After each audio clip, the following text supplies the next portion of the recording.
Welcome to our channel C and NEET Dangal academy. आज हम पढ़ने वाले हैं cell the unit of life का लेक्चर नंबर 3। उसके अंदर मीसोजोम और मीसोजोम के स्ट्रक्चर एंड फंक्शंस के बारे में पढ़ने वाले हैं। फर्स्ट हम पढ़ेंगे स्ट्रक्चर के बारे में। Mesosome are special membranous structure characterized of prokaryotes. Prokaryotes के अंदर मीसोजोम स्पेशल मेम्ब्रेनस स्ट्रक्चर के बने हुए रहते हैं। मीसोजोम प्रोकैरियोट्स के अंदर स्पेशल मेम्ब्रेनस स्ट्रक्चर में प्रेजेंट रहते हैं। They are formed by extensions, infoldings और invaginations of the plasma membrane into the cell. और ये एक्सटेंशन, इनफोल्डिंग और इन्वेजिनेशन करते किसके अंदर? प्लाज्मा मेम्ब्रेन के अंदर। प्लाज्मा मेम्ब्रेन कहाँ प्रेजेंट रहती? सेल के अंदर प्रेजेंट रहती।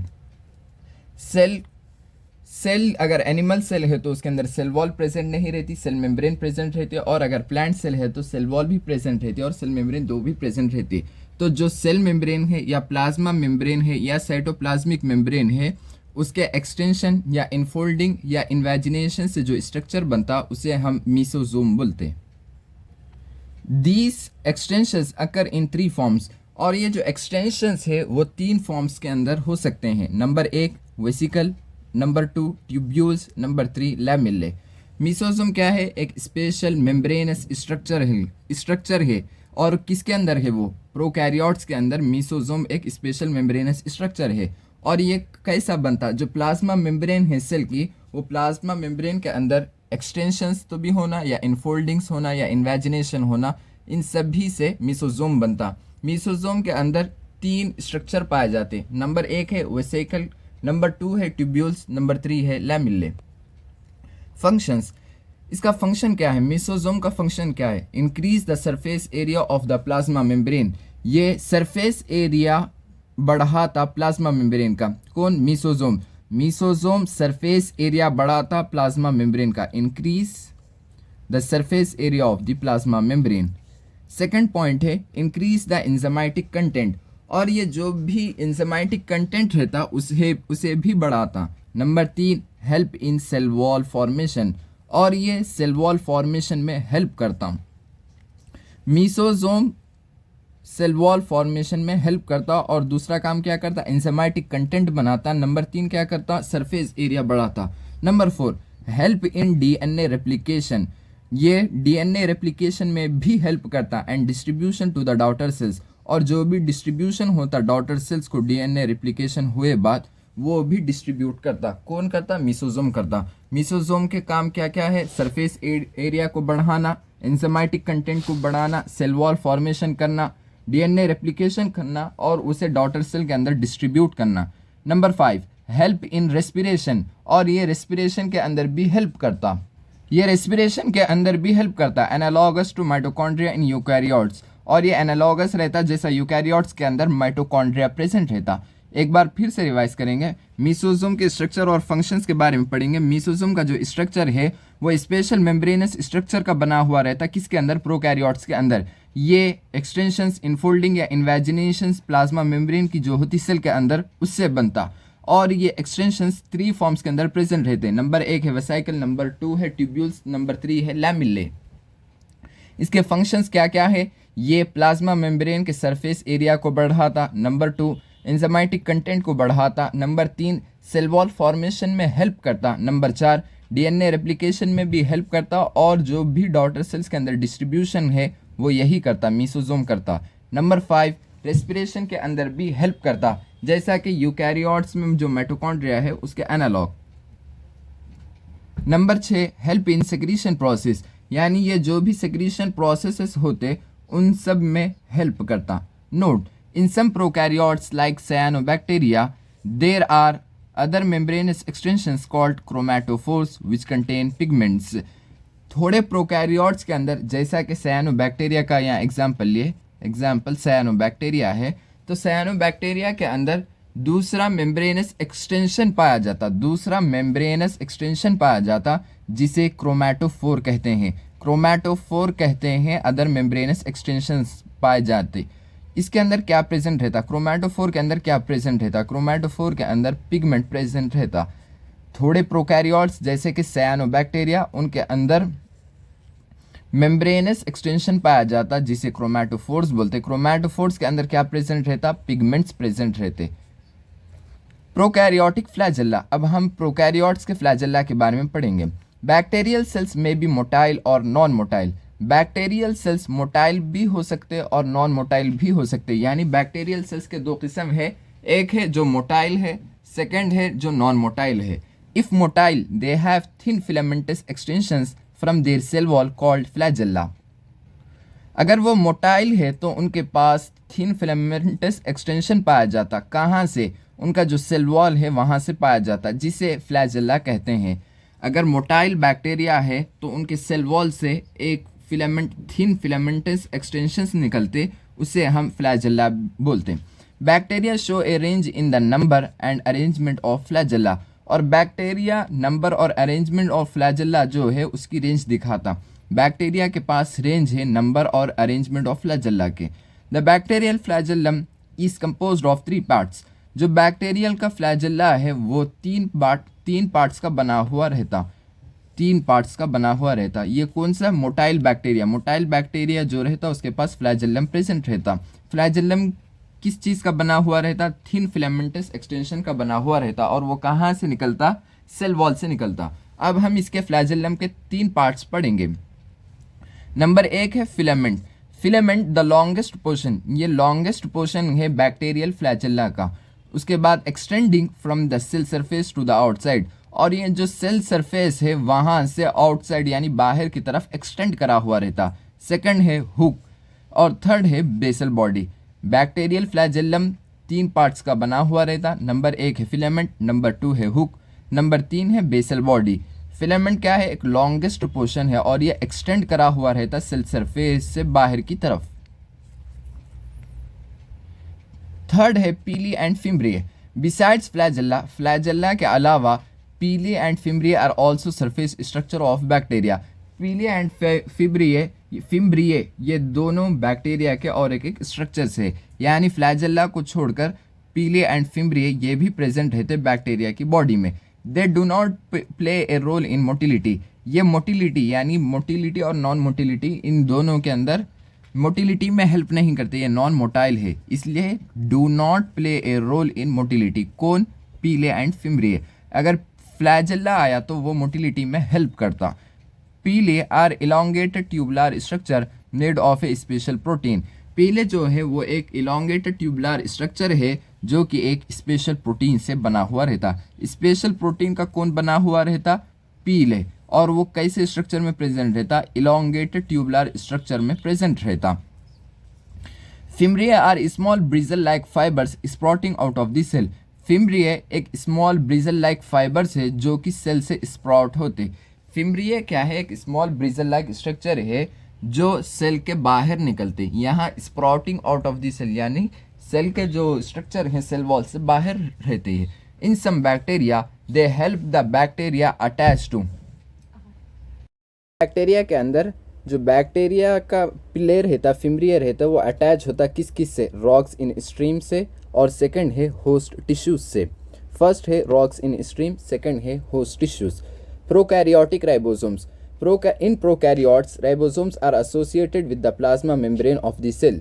प्रोकैरियोट्स के अंदर जो राइबोसोम्स प्रेजेंट रहते वो प्लाज्मा मेम्ब्रेन जो सेल की है उसके साथ एसोसिएटेड रहते। They are about 15 nanometre into 20 nanometre in size.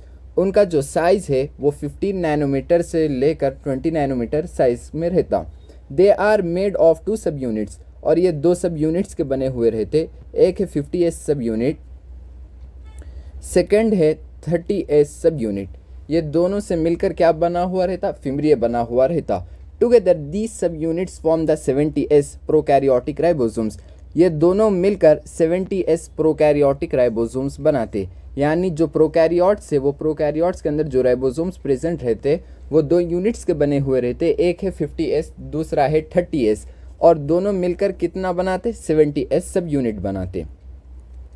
Ribosomes are the site of protein synthesis.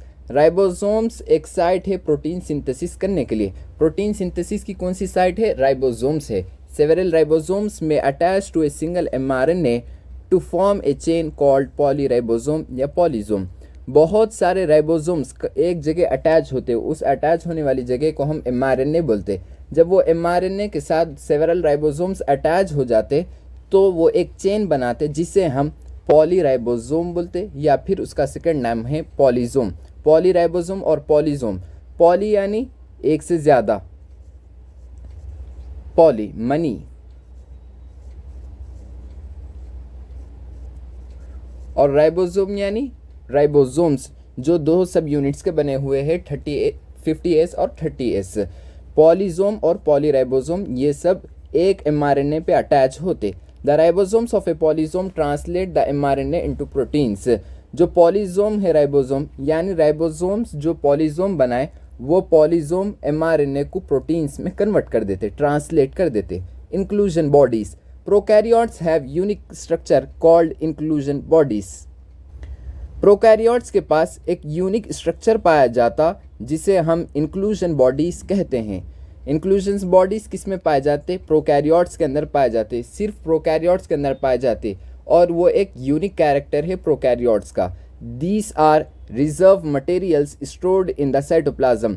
ये एक रिजर्व मटेरियल्स है, किसके अंदर स्टोर करे हुए रहते? ये साइटोप्लाज्म के अंदर स्टोर करा हुआ रहता। These are reserve materials stored in the cytoplasm. They are not bonded by any membrane system. ये किसी मेम्ब्रेन सिस्टम से घिरा हुआ नहीं रहता। नॉट बॉन्डेड यानी घिरा हुआ, ये किसी भी मेम्ब्रेन सिस्टम से घिरा हुआ नहीं रहता। And lie free in cytoplasm, और ये साइटोप्लाज्म के अंदर फ्री पड़ा हुआ रहता। एग्जाम्पल्स हम बात करें तो फर्स्ट है फॉस्फेट ग्रैन्यूल्स, सेकंड है ग्लाइकोजन ग्रैन्यूल्स, थर्ड है cyanophycean granules. Inclusion bodies membrane system से बॉन्डेड नहीं रहता और वो साइटोप्लाज्म के अंदर फ्रीली पाया जाता। अगर हम एग्जाम्पल्स देखें तो उसके फॉस्फेट ग्रैन्यूल्स फर्स्ट है, second glycogen granules, third cyanophycean granules. Fourth चीज़ है गैस वैक्यूल्स। गैस वैक्यूल्स किन बैक्टीरिया के अंदर पाए जाते? फर्स्ट है ब्लू ग्रीन बैक्टीरिया के अंदर पाए जाते, सेकंड है पर्पल फोटोसिंथेटिक बैक्टीरिया के अंदर पाए जाते, थर्ड है ग्रीन फोटोसिंथेटिक बैक्टीरिया के अंदर पाए जाते। Gas vacuoles blue green bacteria, purple photosynthetic bacteria, green photosynthetic bacteria, ये तीनों बैक्टीरिया के अंदर पाए जाते। अब हम देखेंगे प्रोकैरियोट्स वर्सेस यूकैरियोट्स कंपैरिजन, यानी प्रोकैरियोट्स और यूकैरियोट्स के बीच में क्या क्या डिफरेंसेस है उनका हम कंपैरिजन करेंगे। फर्स्ट न्यूक्लियस की हम बात करेंगे। न्यूक्लियस के अंदर जो प्रोकैरियोट्स के अंदर पाया जाता वो नॉन मेम्ब्रेन बाउंड रहता, यानी किसी भी मेम्ब्रेन से घिरा हुआ नहीं रहता। किसके अंदर? प्रोकैरियोट्स के अंदर। इसीलिए हम यहाँ इसका जो जेनेटिक मटेरियल है प्रोकैरियोट्स का उसे नेक्ड कहते हैं। नेक्ड यानी मेम्ब्रेन बाउंड से घिरा हुआ नहीं रहता, उसे हम नेक्ड कहते हैं। Eukaryotes, nucleus is membrane bound, true nucleus with a nuclear envelope. Eukaryotes के अंदर जो न्यूक्लियस पाया जाता वो मेम्ब्रेन से घिरा हुआ रहता, इसीलिए उसके अंदर ट्रू न्यूक्लियस पाया जाता और वो न्यूक्लियर एनवेलप के साथ प्रेजेंट रहता। सेकंड है membrane bound organelles. Prokaryotes membrane bound organelles such as mitochondria, endoplasmic reticulum, Golgi body and lysosomes are absent. Membrane bound organelles जो है वो प्रोकैरियोट्स के अंदर प्रेजेंट नहीं रहते, जैसा कि माइटोकॉन्ड्रिया एक हो गया, सेकंड है ER यानी एंडोप्लाज्मिक रेटिकुलम, थर्ड है गोल्जी बॉडी, फोर्थ है लाइसोसोम्स। ये सभी क्या है? मेम्ब्रेन बाउंड ऑर्गेनेल्स है, लेकिन ये प्रोकैरियोट्स के अंदर एब्सेंट रहते क्योंकि प्रोकैरियोट्स के अंदर non membrane bound organelles present रहते, इसीलिए यहाँ प्रोकैरियोट्स के अंदर ये एब्सेंट रहते। Eukaryotes membrane bound organelles are present. ऊपर जितने भी हम मेम्ब्रेन बाउंड ऑर्गेनेल्स देखे वो सभी यूकैरियोट्स के अंदर प्रेजेंट रहते। राइबोसोम्स, प्रोकैरियोट्स के अंदर 70S राइबोसोम्स प्रेजेंट रहते, प्रोकैरियोट के अंदर 70S राइबोसोम्स प्रेजेंट रहते, और ये 70S राइबोसोम दो सब यूनिट का बना हुआ रहता। फर्स्ट है 50S राइबोसोम, 50S सब यूनिट, सेकंड है 30S सब यूनिट। यूकैरियोट्स के अंदर जो राइबोसोम्स पाए जाते वो 80S राइबोसोम्स प्रेजेंट रहते, यानी ये दो सब यूनिट्स के बने हुए रहते। एक है 60S, सेकंड है 40S। 60S एक सब यूनिट हो गया, 40S एक सब यूनिट हो गया। प्रोकैरियोट्स के अंदर 70S राइबोसोम का सब यूनिट पाया जाता, उसके अंदर दो सब यूनिट आते, फर्स्ट है 50S और 30S। यूकैरियोट्स के अंदर 80s राइबोसोम पाया जाता, वो दो सब यूनिट्स का बना हुआ रहता, एक है 60s, सेकंड है 40s। Mitochondria and chloroplast of eukaryotic cells also contain 70s ribosome. Mitochondria और क्लोरोप्लास्ट के अंदर 70s राइबोसोम पाया जाता। ये इसीलिए बताया गया क्योंकि यूकैरियोट्स के अंदर माइटोकॉन्ड्रिया और क्लोरोप्लास्ट आते, यूकैरियोट्स के अंदर माइटोकॉन्ड्रिया और क्लोरोप्लास्ट आते, लेकिन इन दोनों के अलावा बाकी सभी के अंदर 80s पाया जाता, इन दोनों के अंदर 70s राइबोसोम पाया जाता। साइज़ की अगर हम बात करें तो प्रोकैरियोट्स जो रहते वो साइज़ के अंदर स्मॉल रहते, यानी प्रोकैरियोट्स के अंदर जो भी ऑर्गेनिजम्स आते या बैक्टीरिया आते उनका साइज़ स्मॉल रहता, लेकिन यूकैरियोट्स के अंदर उनका साइज़ लार्जर रहता, ऑर्गेनिजम्स का साइज़ लार्जर रहता। मल्टीप्लिकेशन रेट, प्रोकैरियोट्स के अंदर ज़्यादा स्पीड से रैपिडली मल्टीप्लाई होती उनकी जनरेशंस, इसीलिए प्रोकैरियोट्स स्मॉलर साइज़ के अंदर प्रेजेंट रहते, लेकिन यूकैरियोट्स के अंदर जो मल्टीप्लिकेशन रेट है वो कम रहता, लेस रैपिडली रहता। Chromosomes, prokaryotes have a false chromosome consisting of a single circular DNA molecule without histone proteins. Prokaryotes के अंदर फॉल्स क्रोमोसोम्स पाए जाते और वो सिंगल सर्कुलर डीएनए मॉलिक्यूल पाया जाता, लेकिन सिंगल सर्कुलर डीएनए के अंदर हिस्टोन प्रोटीन्स नहीं पाए जाते। क्रोमोसोम की अगर हम बात करें तो प्रोकैरियोट्स के अंदर फॉल्स क्रोमोसोम पाए जाते, उनके अंदर सिंगल सर्कुलर डीएनए पाया जाता, लेकिन उसके अंदर एक चीज़ एब्सेंट रहती, वो है हिस्टोन प्रोटीन्स।